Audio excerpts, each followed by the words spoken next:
Movie గురించి మాట్లాడాలంటే 2 hours 20 minutes run టైమ్‌తో థియేటర్స్ రిలీజ్ అయ్యి ఇప్పుడు డిజ్నీ హాట్‌స్టార్‌లో స్ట్రీమ్ అవుతుంది. మూవీ బాగుందంటే బాగుంది. బట్ స్లోగా ఉంటుంది. మూవీ అయితే వన్ టైమ్ వాచబుల్ అని అనొచ్చు. ఇంక బేసిక్ స్టోరీ లైన్ ఏంటంటే ఇద్దరు ఫ్రెండ్స్ చిన్న చిన్న దొంగతనాలు చేస్తూ లైఫ్‌ని రన్ చేస్తూ ఉంటారు. ఒక ఫారెస్ట్ ఆఫీస్‌లో ఒక జాబ్ ఉంటుంది. ఆ జాబ్‌కి 4,00,000 అడుగుతాడు.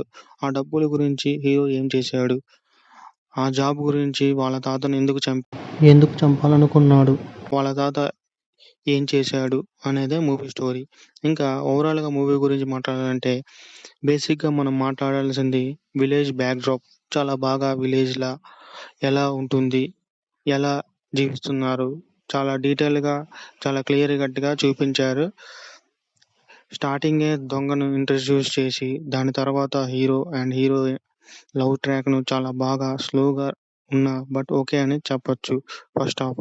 అండ్ సెకండ్ హాఫ్ మొత్తం వాళ్ళ తాతను ఎలా చంపాలా బేసిక్ పాయింట్ మీద సెకండ్ హాఫ్ మొత్తం రన్ అవుతుంది. బోరింగ్‌గా అనిపిచ్చిద్ది. ఇంకా సాంగ్స్ అయితే చాలా ల్యాగ్‌గా అంత ఇంట్రెస్టింగ్‌గా అనిపించవు. ఇంకా వీఎఫ్ఎక్స్ అయితే చాలా పూర్‌గా ఉన్నాయి.